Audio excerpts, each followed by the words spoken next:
everyone, Xander Gaming coming at y'all with another video, and I know it has been a little bit since I've done some videos. I've been very busy getting my house together, running the card shop, and just, life going on. But I am back. I am going to get back on the grind of making these videos, and in today's video, we are going to do the updated, the complete Union Arena tier list kind of video that we do after every set comes out. I feel like these have been going pretty well on the channel, and I think it gives everyone a lot of good information to go off of. Now, I am listing just about every solid deck that you can build in the current card game for Union Arena. This last list is going off of course, the release of the Sword Art Online. So with this one, we are going to update it with the new decks from Black Clover and the Bleach Volume 2 decks down here. Now, this will also make it where we need to touch up on some of the older decks that are from Bleach in the set, which we will do, right? So to get things started off, I want to go to the last tournament results. I know I haven't done another tournament results video since these two sets have come out. I am trying to, like I do before, give it 10 days, and we are about to reach that mark, so be on the lookout for that video. But I do want to collect data from the last pie chart that we had to kind of update what some of these Sword Art Online decks have done, and, relative to what, I forecasted them being, right? So just to touch on them, I had the Goddess deck in the Rogue tier kind of decks here, which is definitely my favorite deck from the set that I wanted to build. The, green low to the ground deck, also in the Rogue tier, as well as the blue low to the ground deck from the set. I put the Knights in the meta potential from this set, and then in the best decks in format, I did add the blue SAO and the green SAO in this kind of order, saying that the blue SAO would be a little bit better than the green. And from what we can tell off of the pie chart, right, there was some surprises. I don't want to touch on the pie chart too much, but I do think that blue SAO performed at the level that I thought it would, whereas the green SAO did not perform quite as well, right? So I think if I go based off of that, then we have to move the green SAO down from the meta contender, from one of the best decks in format, to a really solid meta contender. And I do think that it is one of the decks that is going to, be one of these decks that if you have to, play well, you have to be able to be one of these decks, right? In that same vein, like, this is a new way of me doing this. Usually I just give everyone my thoughts and like how I feel about it, but I do want to show a little bit more data, kind of to show my backing, right? Like, where, like, I would say that this right here, the, like, 8% would be, like, the cutoff of, like, some of the best decks in the format. And even though I am moving down the green SAO, even though it is in, like, one of these, 5% multiple tops, do I really want to move it down? I just think it maybe hasn't been getting played. This is the first one I'm trying to do, and I do feel like it is one of the best decks in format, but we don't want this to be too big, right? So instead of putting it on the, middle tier here, I want to move it down a little bit. With that being said, blue SAO definitely stays really high on the list, being the second best. And from what we can go on the tournament data, I had the, Purple Gawain as one of the best decks, top 5 decks in this tier. But I think that it is showing that it is actually the absolute best deck in the format. So I am moving it up to this number 1 spot. I know most tier lists, these orders don't really matter, but I think in these first 3 tiers, the order will matter a lot. And I will try to make the order matter to some extent. So blue SAO stays where it's at. I think that green comes down to, down here a little bit. And I think it's just because the green deck is not as easy to play as people thought. And touching on that as well, blue JJK obviously did well. Purple Bleach as well, doing good. And I'm getting very unorganized here. I'm trying to just stay on topic, but until we get to these new decks, it's going to be kind of rearranging this tier list from recent data as well. And I do think that Purple Bleach comes back to being one of the best decks in the format. With the new support that it got from the set, helps it out a lot. A couple of those decks really pushing it to be, you know, one of the best decks, and I think a lot more consistent than the green decks that we've seen, not getting quite as many other tops. The Tanjiro brother sister deck staying here as well in the middle of some of these best decks, you know, top 10 decks.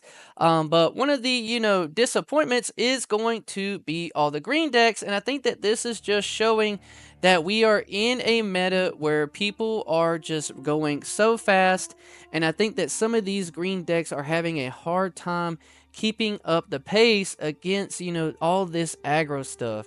And I think with that being said, I know this will probably be pretty controversial, but I am moving all the green decks down to meta contenders for this instance. I will say that I will keep the blue SA or the green SAO in one of the best decks format, because I do think that it is the better green decks out of the Suzaku and the Kurapika.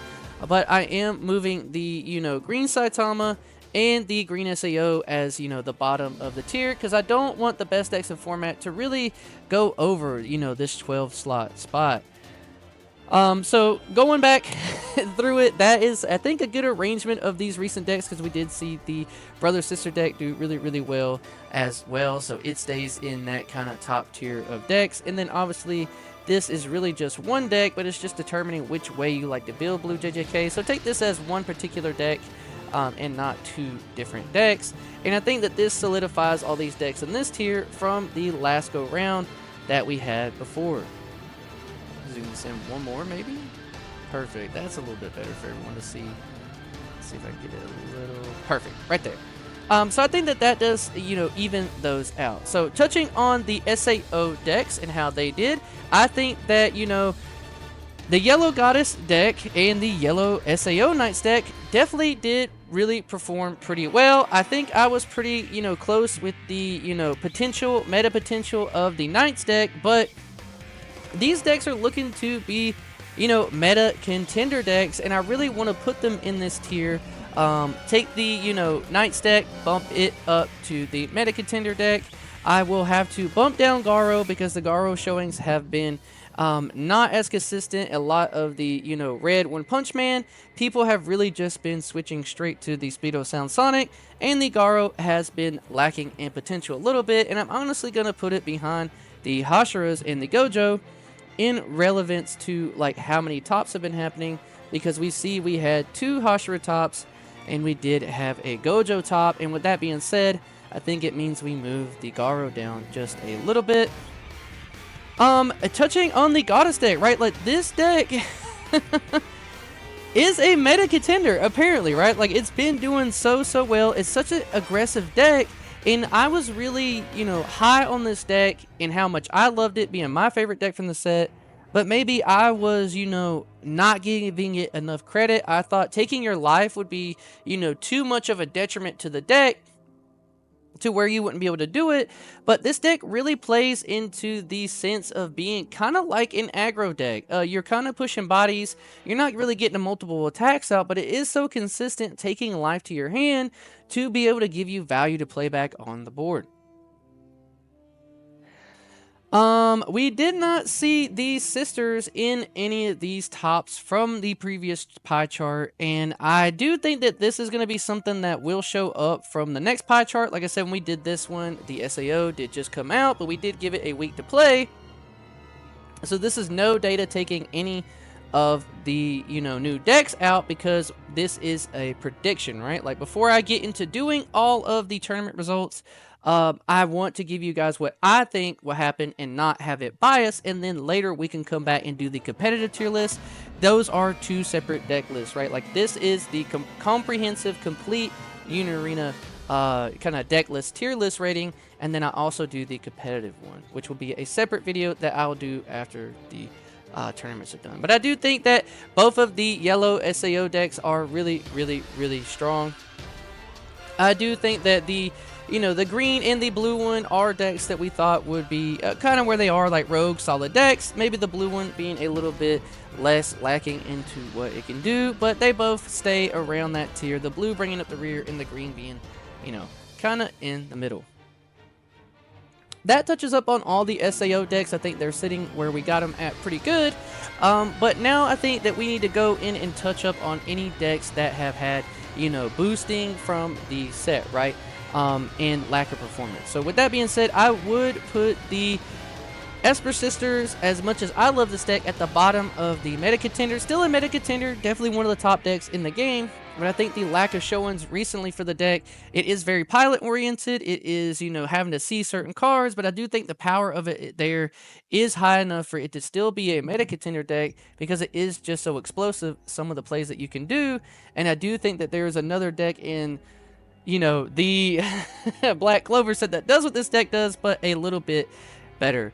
Touching up on Toshiro, I do think that, you know, Green Bleach, this may be a hot take, but I do think that it goes up to being one of the best decks in the format. You can't see it there. Let me make my face a little smaller. You guys don't need to see me anyways now, right? There we go. I do think that Toshiro got a lot of support in this set, being able to get those Kenpachis, so now you can really rely on Toshiro and Kenpachi a little bit more together. And I do think that if you build the deck more around Toshiro, then it becomes a very competitive deck.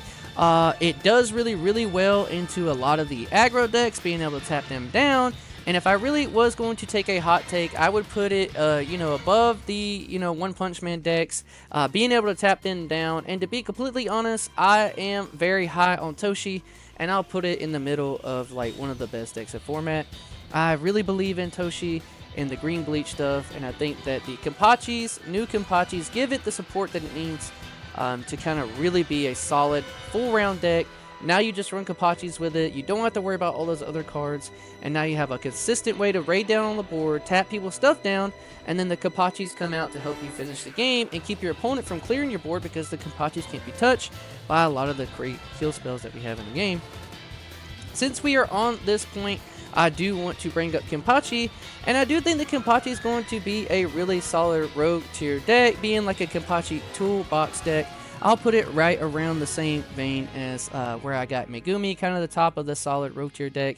And since it's in the way and right here, and we do need to go through and update this, Metal Bat has been really performing very well. We've seen it get multiple tops throughout these tournaments, and we have seen one getting in there. So I do still think that, you know, it is a strong deck, but I think it goes well into a lot of these, you know, meta decks. And with that being said, I do want to put Metal Bat in the meta potential around where Garo is at, maybe showing that these two decks coming out around the same time or on the same set. And I do think that Metal Bat is a lot like the Hashiras, being able to just put a lot of big bodies down on your opponent. Deck building is really important for this deck, and it is really strong, and you can do a lot with it. But that being said, putting the Kenpachi, if you want to run a straight Kenpachi toolbox deck, running some stuff like that, I think could be a solid rogue tier deck. But I think if you really wanted to shine with Green Bleach, it would be as with Toshiro package in it, and then running the Kenpachis in as well. But I did want to touch up on Kenpachi, as, you know, it's my favorite deck from that kind of format in the set, and I wanted to throw him on here since it is a new card. Continuing on, I think that Renji Rush, since I'm like looking at it and thinking about it now, does become just like a rogue tier deck. You do get new Renji support for the deck, but not really. Like, it's now, I think Renji Rush decks are just getting pushed more and more out of the way the state of the game wants to get played. And it is still a solid rogue tier deck that I think that, you know, just has so many raids, has so many 4Ks that you can play down. You get the new Ichigo in the package as well, but it's still just a solid deck I think you can play. And I would love to be surprised with seeing some people, you know, decide to take up Renji and make it perform in some of these big tournaments. Going on to these other Bleach decks, let's touch on the Bambi deck. I am using this to, you know, acknowledge as Bambi, since this is the new main card for it. And I do think that this is also going to be a solid rogue tier deck. I think you can do some really cool stuff with the deck. I think it is a pretty fleshed out deck now, and like not really needing help or support. Really solid deck. I think it is lacking in the playstyle of having to, you know, mess up your own stuff. And with that being said, I'll also put it the blue deck in there as well. They both kind of do similar things with not a ton of payoff. And to be completely honest, I'll put them, you know, a little bit lower around this solid rogue tier deck, above the Britannia meme-ish decks that I made down here. But around the same thing as like if you wanted to run an Obaro and the Hunter x Hunter deck, around the same power level as that. You do some really cool, unique things, but they maybe could, you know, use even more support, but not quite down to the needs help level where they just absolutely don't have a ton of legs to stand on. And with that being said, I think the Yua and like the, depending on which way you want to build these decks, the Asnot Yua decks, I do think these are solid decks now. I think that they are not decks that need help. I think that these two kind of represent the same deck along the lines of some of these other things, but they are very unique in the way you build them. So I think that they are, you know, solid rogue tier decks. I think all of these decks now just sit around that now. They're all fleshed out decks now. They've gotten support. They do solid things, and I do think that they would do better. Let me put the, you know, Samurai guys down a little bit. I think that puts it, you know, all these decks are kind of in a fun, solid rogue tier deck. If you do what you do, you definitely will be able to surprise your opponent and get some really cool stuff off. But still missing that little bump they need to kind of be, you know, meta potential decks. If I really had to go out on a limb and pick one of them, it would probably be like a Yuha engine that is using the other characters. If I had to, you know, take one to put above the others, I would probably do it a little bit kind of like that, since the order kind of matters to me, but not in theory too much, really. I think the trio decks kind of just stay there. I think that they have so many different raid targets that these are kind of, I think, what I use as like, if you could beat these decks solid enough, then your deck is pretty strong. Or if you have some ways to, you know, really beat them and have favorable matchups. But the trio deck of Red Demon Slayer is one of the most solid, you know, raid decks. Do what Union Arena does, and you do a little bit of different things. I think that they are nice placeholders to what you can expect in the game of Union Arena. Alright, continuing on with the Bleach stuff, I did switch them out to be Ichigo and Rukia because these are both, you know, two different ways to build blue Bleach. I do think that these are really strong decks. I think they, you know, have a meta potential, and I am going to put them at the top of meta potential, above the green decks, above the Speedo Sound Sonic. And to be completely honest, I'm gonna move the SAO girls up. I think that they are performing better at this like kind of high-paced meta that we're in, that the green decks are a little too slow for at the moment. And then I do think, you know, I gotta throw Speedo Sound Sonic above them as well, with the Esper Sisters kind of sitting around there. I do think that these decks do have room to be one of the best decks of format, but I do think that we will see, you know, one or two top randomly here, because the way you build these decks are really unique in what you want to do as a player. Do you want to focus around Ichigo and Renjis, or do you want to focus around the Byakuya's and, you know, the 2-cost characters? So you're really trying to pick your poison with these two decks, and I think that each of these characters can be played in their decks very versatilely. But I think that I'm just trying to acknowledge the Ichigo as maybe a normal, more raid-focused Ichigo deck with the Rukias in it, but then the Rukia definitely determines if you're running a lot of the 2-cost characters more so in your package, and I do think that this deck will end up being a solid meta contender deck in the format. Going back to the, you know, pie chart, I did want to touch on that, you know, yellow One Punch Man is really strong, and it has been performing well. The green one, not as much, but I think the power of this deck, everyone still respects it. You have to watch out for the One Punch Man decks, and I think that's why they still sit in, you know, as some of the best decks in the format for the game, because everyone has to, you know, acknowledge the power of One Punch Man and have to know your outs to play it. And I think a lot of people are better about playing against the One Punch Man decks, and that is why you see other decks performing well now. Whereas when One Punch Man first came out, everyone was trying to figure out how do we play into these decks. I just want to skim through this again real quick just to see if there's any outliers here of things I think maybe need to be moved down a little bit. It's really weird to see like so many people are divisive on the Esper Sisters as being like one of the best decks in format, and I just really don't see that. The power level is definitely there. I think, God, I feel so bad doing this because the green decks do perform here and there. But I think that she sits around the same way as these decks, where like they will perform in tournaments. It is a very powerful deck, and it definitely could beat any deck in the format. But you do have to, you know, through a tournament, play really, really well, see really decent hands, and the deck does have the potential to be one of the best decks in the format. And I think that's why it's a meta contender. Which this whole tier here, these 3 tiers, these are all decks you'll see people playing. I definitely see like these are decks that people play, right? Whereas from the Rogue down, these are decks people probably maybe aren't playing, you may not see at a tournament. Whereas like all of these decks here, I do believe that you will see in a tournament. A lot of people just haven't been playing Academy lately, but I don't think that the power level of Academy has gone anywhere. I do think that Bomber is still really in a good spot. I still believe in the Mahito Geto deck as a meta potential deck. People just aren't on it as much. We have seen... you know, maybe I need to put this one down at the bottom because it is one that I still kind of believe in. Same thing with Muzan. I think it has the potential still to win games, but a little inconsistent. But Muzan does bring us into a good talking point because I also believe, you know, that the Dark Triad deck is just a better Muzan deck. It really is. I think it has a potential to be a meta deck because it is really, really fast. I saw a lot of games played, you know, this past weekend, where people were doing this probably 1 every 3 games, if not once every 2 games, getting that win condition off before I was able to kill them. Now granted, I was playing maybe some slower decks and not such aggro decks, but even against aggro decks, this deck has ways to thwart what aggro decks do, and if I really am kind of going off of that, this might be out on a limb, I'll put it in the middle of this meta potential because the ways that this deck can neg your opponent's characters 1,000 that carry over through their turns, this really stops a lot of these aggro decks from being able to push for swings because now your 4K bodies can just block out their characters, and if you keep doing that over and over again, your opponent's having to replace characters on their front line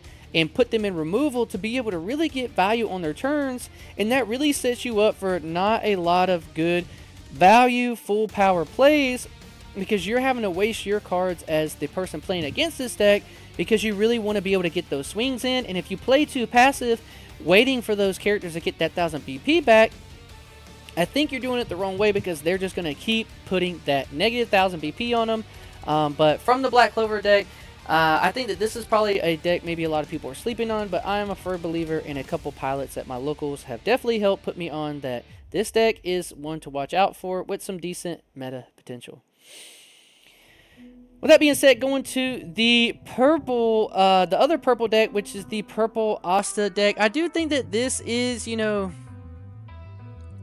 it is a solid rogue tier deck. I feel like this is one I'm sleeping on some. I think it is a strong deck. I think maybe the fact that, you know, red, I think I had to touch on the red one as well, right? I'll bring them all up here just to make it a little bit easier. All the Asta decks, right? You have one in purple, red, and green. The Black Bulls got really big support in this one, right? But I do think that the star of all of this is going to be the red Asta, right? So let's just go from there. Red Asta first is one of the best decks in the format. I do think it sits around the middle of it, like around where Toshi, Bleach, and, you know, Demon Slayer will be.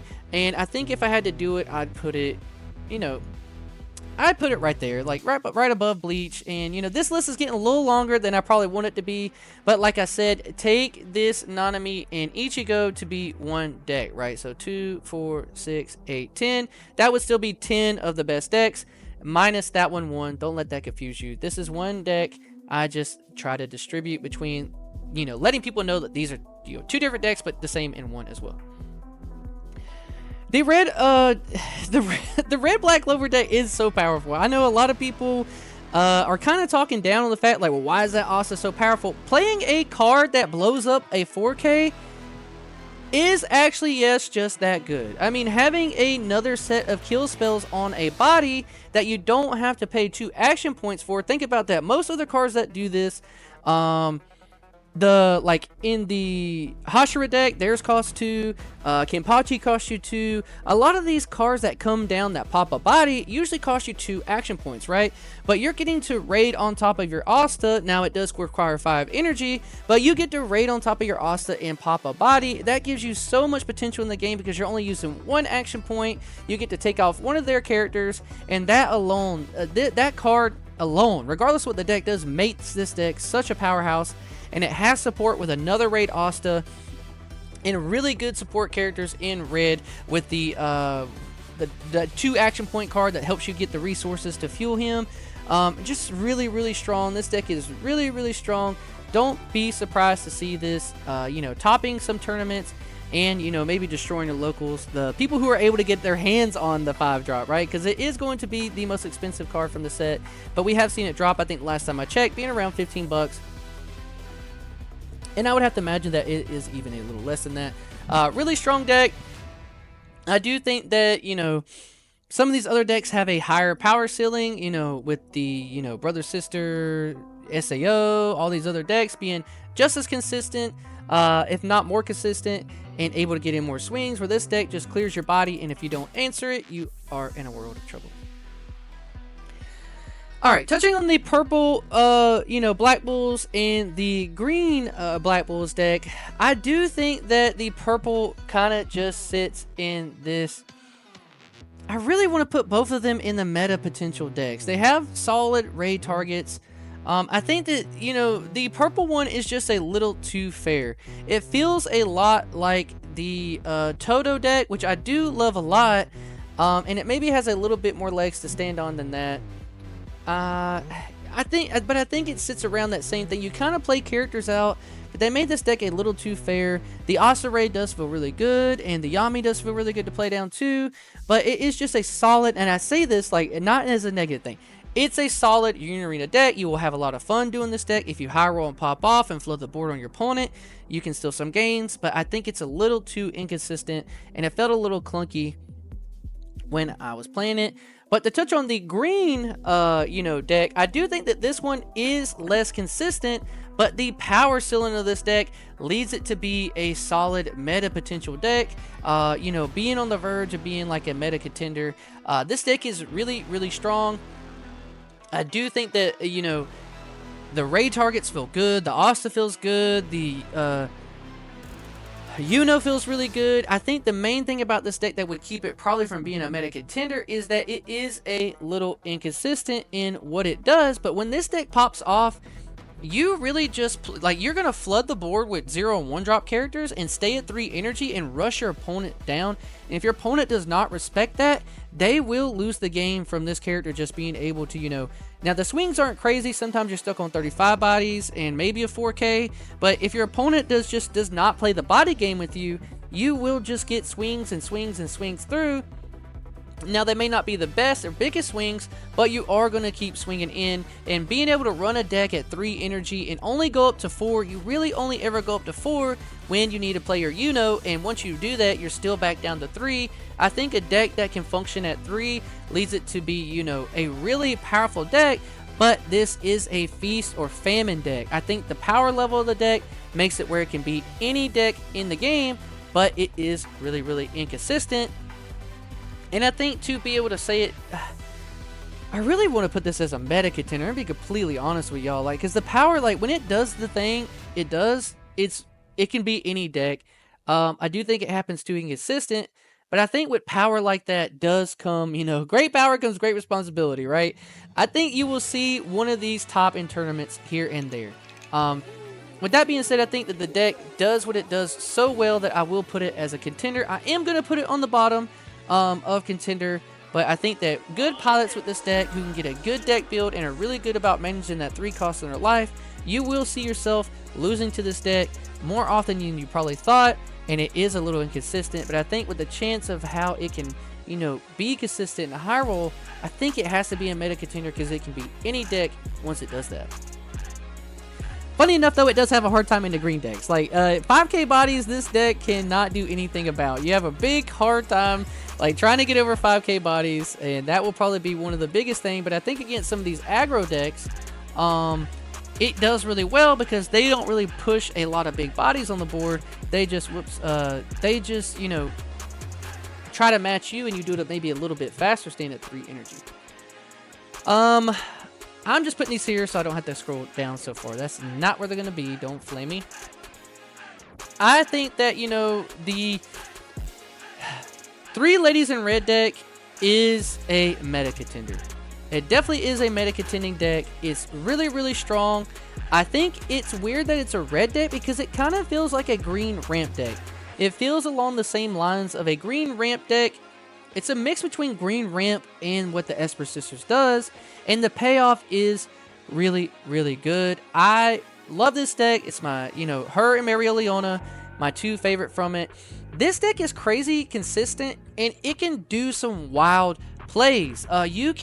I literally used 7 action points worth of cards in one of my games when I was playing and testing with this weekend, because this deck can just really be insanely strong like that, and I really want to put it as one of the best decks in format. This will probably get me, you know, flamed on. I do think it is a meta contender. I think maybe the popularity of the deck will keep it from being one of the best decks in format, but if I had to go straight off of how consistent the deck is, how powerful the deck is, and, you know, the tools that it has, it's one of the best decks in the format. I feel like this is maybe a surprise to a lot of people, and I could just be coping here, and that's fine. I'm very prepared to hear you guys sound off in the comments below. I do love Noelle. I do think it, you know, kind of sits around the same controlling aspect that Green SAO does, being able to get value off of some energy plays. I think it maybe does it a little bit faster than Green SAO, but not with as quite much power on the late game once you're able to, you know, to get the Kiritos down. But it is one of the best decks of format. I think it is a surprise deck that a lot of people are going to see and get ran over by and be like, wow, how did this deck just, you know, vomit out, you know, 8 cards this turn, or played 8 cards this turn. Like, it really can be crazy. And maybe I'll do like a, you know, run through of games to show you guys just how powerful this deck is. I am a big believer in it. I do think it is one of the best decks in the format. All these other decks stay in the needs help tier. As much as I love Pizza and I love, you know, the Zoldyx and I love Yamamoto, I think he did get some, you know, solid green stuff, but not stuff to help him out, right? Like, if you build a deck based off of Yamamoto, the stars of the show are going to be the other characters. But I am going to take my green captains, and I do think that this sits around the same lines of what Metal Bat can kind of do, and Gojo and Hashira's, but less consistent, more payoff, right? Like, this deck is a little bit higher, needing that 7 energy, but when it does it, it is, you know, really strong. If they don't clear your Mario Leonas, you get to, you know, play a character from your hand. It's going to be 4 or 5k because you're going to stand, you get to use her effect, stand it back up. Now this character is up to 5k and gets all of its abilities, whether that be draw a card, impact, or damage 2. You can push 5 damage with this deck in a turn really, really easy. And this is another cope one. I'm not going to do this. I'm not going to put this one in meta contender, but I do believe in it a little bit more than Garo and Gojo. Maybe not quite as much. I'll put it on the same level. And if I had to go based off of, like, you know, what's been topping, the Metal Bat and Gojo, I think Hashira's is definitely the best toolbox deck at the moment.